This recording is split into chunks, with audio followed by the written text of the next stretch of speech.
Welcome once more to the Phil Taylor Jones Show. Today we come to you with a show that's based upon looking at one specific candidate in depth with an air of common sense, you might say.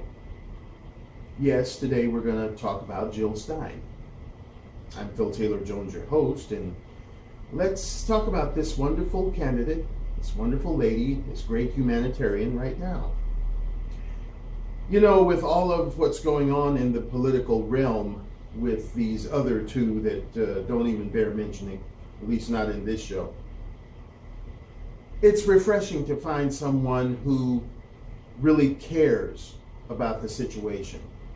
Not in it just for the prestige, not in it just for some selfish agenda, not in it for any crazy reason, just a true desire to help a country and her people. That's what Jill Stein is all about. That's what she's been about ever since she took the Hippocratic Oath and became a doctor. Saving countless lives, helping the sick and afflicted, with that oh so sweet way that she has of doing things.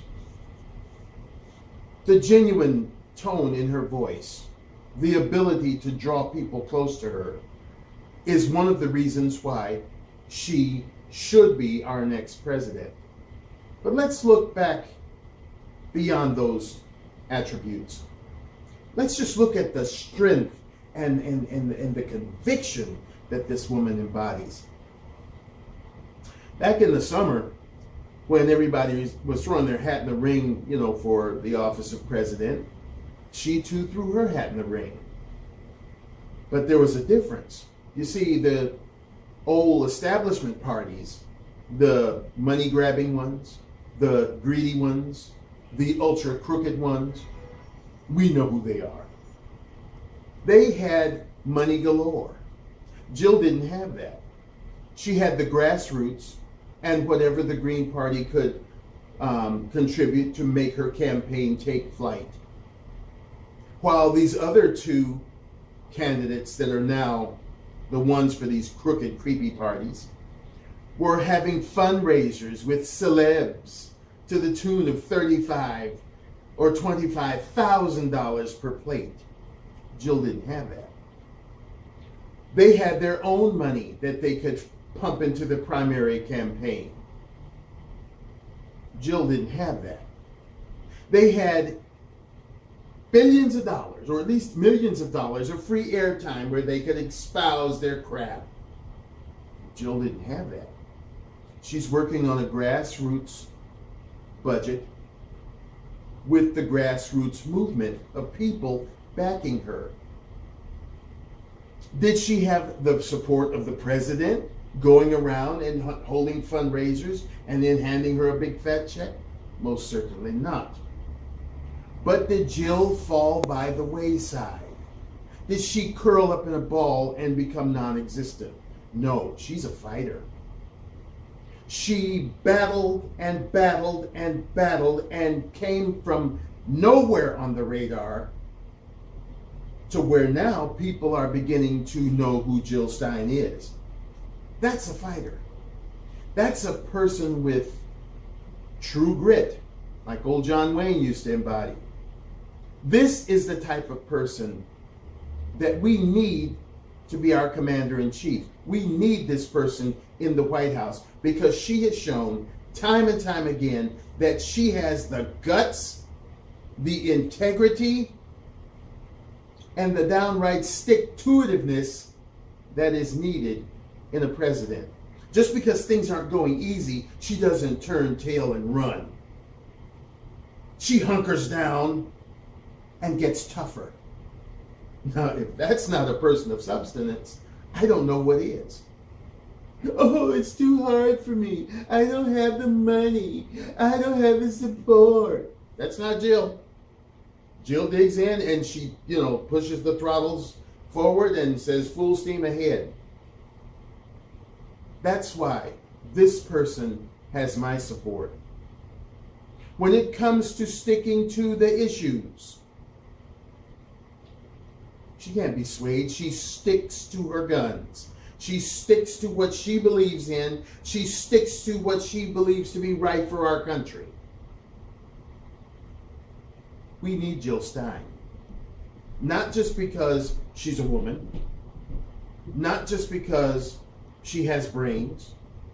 Not just because she has a reverence for wanting to help the country. Not just because she has new and innovative ideas. No, we don't need her for that, any one of those purposes. We need her because she embodies all of those attributes. And that's what we need. We need some freshness in our government. We are hurting physically, mentally, spiritually, and every other kind of Lee you can think of. When I think of our veterans that have fought so valiantly to keep us safe, to protect our freedoms, and to see one of them on the streets, ill, out of doors, that's unconscionable for supposedly the richest, most grandest country on the globe. Jill doesn't like that either. To see college students, whatever age they may be, getting out of college with tremendous debts and scuffling, trying to make it with bloated rents, bloated house payments, if you're fortunate enough to get a house. Gas prices, like an elevator, up and down, no stability. Food prices. I know in a time when you could take $100 to the grocery store and you'd have enough food to eat for the next 6 months. Now you take $100 to the grocery store, you're lucky if it lasts a week, depending on the size of your family. Health insurance, car insurance, out the yard, homeowners insurance, every possible thing that we have that sustains our life, we can barely afford. Jill wants to do something about that. And she has a plan. And she doesn't mind talking about it in depth. These other two, they're too busy nitpicking and backbiting and mudslinging to talk about what we need to have talked about are the issues. The stuff that they're talking about, nobody cares about. Or maybe some idiot cares about it. You know, how nice it must be for them to be so financially secure that they can relish in childish behavior. Well, most of us aren't that fortunate. Our bank accounts aren't that big that we can relish in two individuals running for the top seat in the land with our country teetering on the brink, $20 trillion in debt. We don't have time for child play. If you want child play, go to the nearest playground, park, watch kids play. Somebody considering the office of president, I don't want to see them play. I want to see them work. I want to see them go into that office doing what they said they were going to do on the campaign trail and not slough us off. That's what I want to see. So no one from the Republican party or the Democratic Party can satisfy my urge to have a person go in there and get the job done. Are they going to get it all done? No. Like I said, no man is an island. No one man, no one woman can cure all of this problem. But somebody to go in there and get started. Someone that can go in there that has the attitude, the mentality, and the heartfelt, driven zeal to bring people towards her, to help satisfy and control and delete these problems. We don't need anybody going in there with an attitude or being a pompous ass. That's not going to get the job done. We don't need some mamby-pamby crook going in there and making things go from bad to worse. Don't need that. How much more can Americans stand? How much more will Americans be able to stand? Sure, we live in a great country. We live in a technologically advanced country. We've sent people out into outer space and brought them back to Earth. We invented the automobile, the horseless carriage. We have come so far in the field of medicine that it's scary. But with all of that, we still miss on several cylinders that need to be thought out methodically, put a plan into action, and eradicate those problems. Government is one of them. First of all, it's too big. Secondly, it's too corrupt. And thirdly, and probably most important, it's too greedy. But not greed reversely, where they're greedy so that they can put money into our pockets. No, they're greedy so they can stuff their own. The Supreme Court, it's wishy-washy. They're supposed to interpret the laws as per the Constitution. I have to say it. I have great trepidations with any Supreme Court or any lawmaker that would legalize murder. Yeah, I'm talking about abortion. I have a problem with that. It's not because of some religious, thump the Bible, bang the cross, or whatever. It's just human nature for me. A woman's right to choose. That's a flimsy excuse for murder. Yeah, a woman has a right to choose.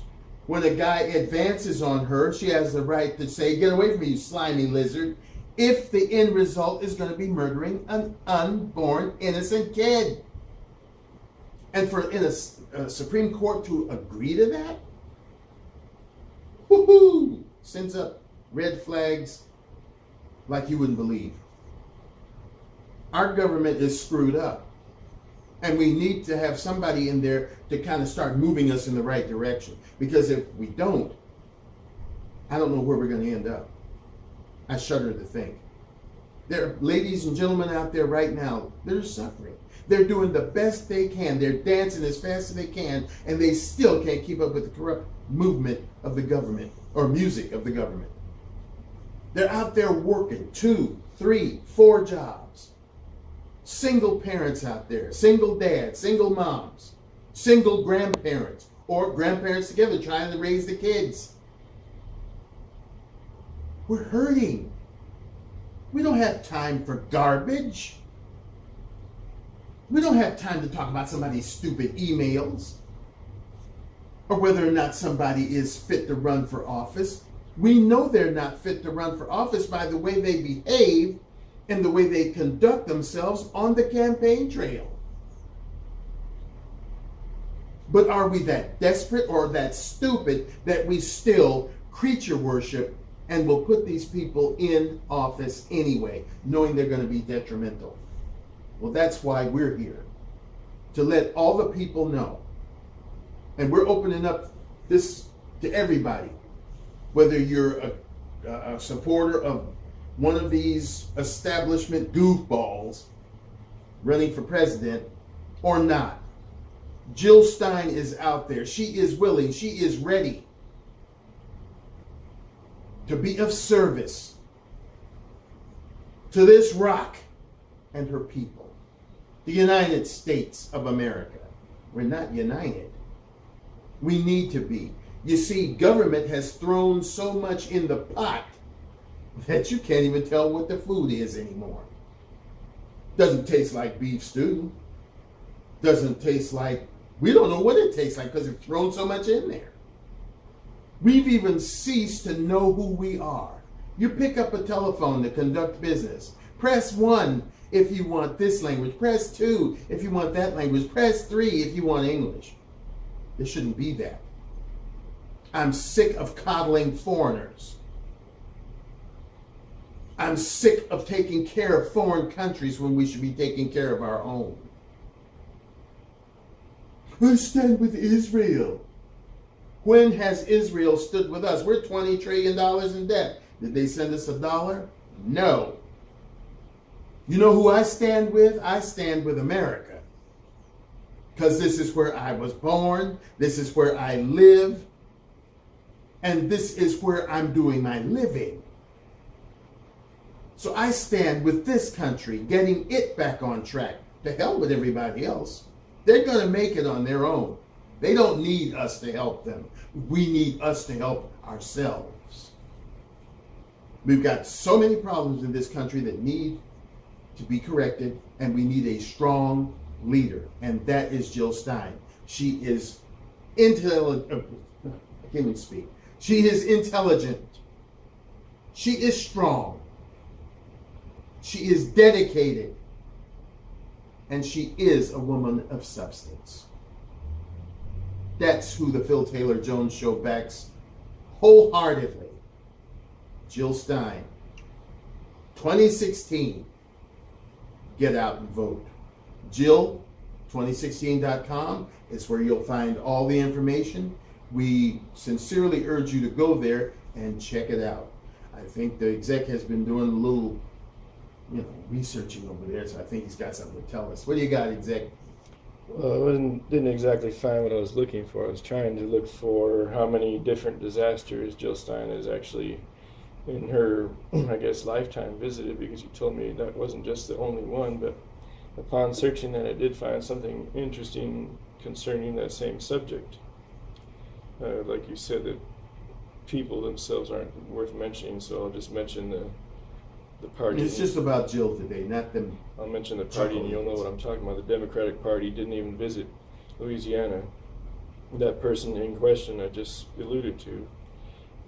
Here's their schedule the entire time this disaster has been going on in Louisiana, and they haven't done anything. Attended on August 16th at voter registration event in Philadelphia, Pennsylvania. August 17th spoke at an event in Cleveland, Ohio. August 18th held a roundtable discussion in New York with law enforcement officials.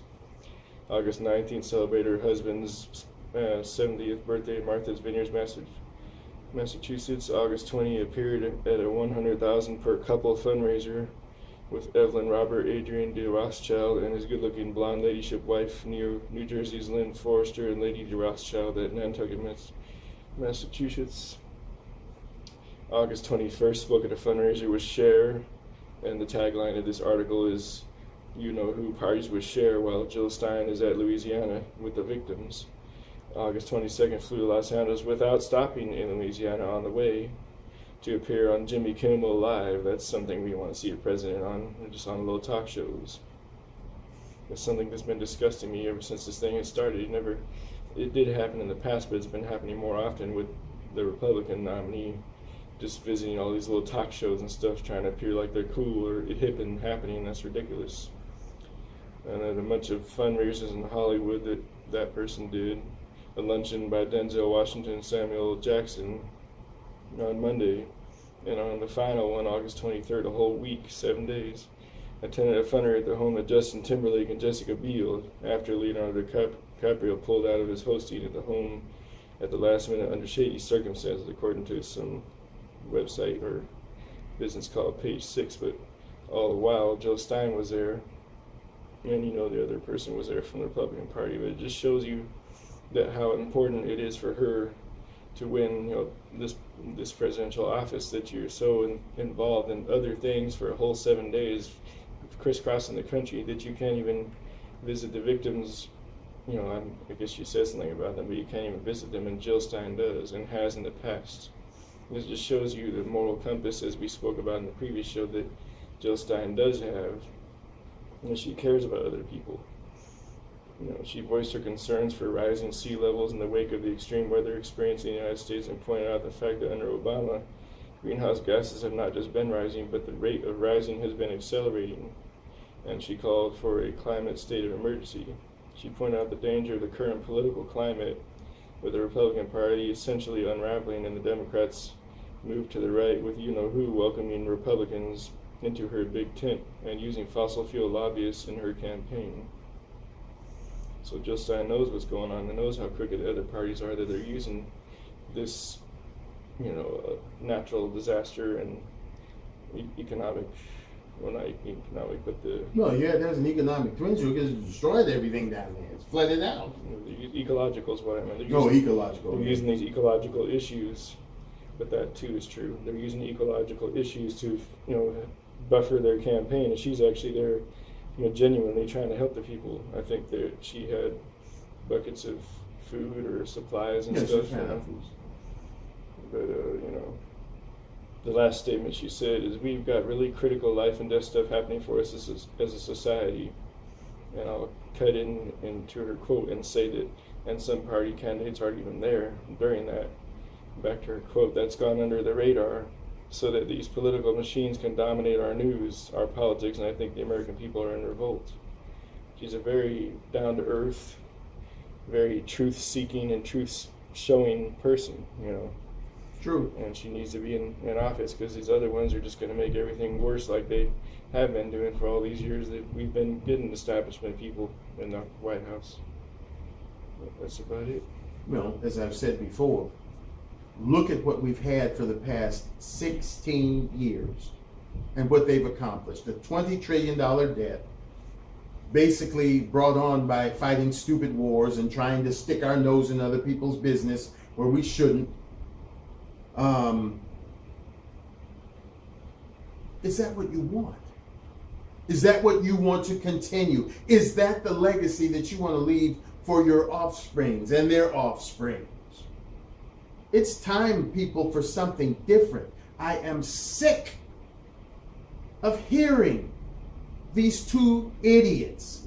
I want to hear from a person that is trustworthy, a person that is bereft of scandal. Every time you hear something about either one of these two idiots, it's something bad. It's time for a change. It's time for an independent to get in there, and let's see what she can do. I think you'll be pleasantly surprised. Because when you put a person of substance in a position of a job, it's come to my knowledge, and I have been an administrator, so I know. When I get a person in there that I can trust, and that a person is a good person of substance, the job gets done every time. But you put a crook, you put a pompous ass in there, screw it up every time. Think very carefully. Do your homework. Don't fall way to a slick speech. Or don't let somebody play on your, what you're feeling in your heart, because ask yourself, what has this person done systematically in the past that would lead me to want to vote for them in the future? Think about that thing. We'll see you next time right here on the Phil Taylor Jones Show. Bye-bye.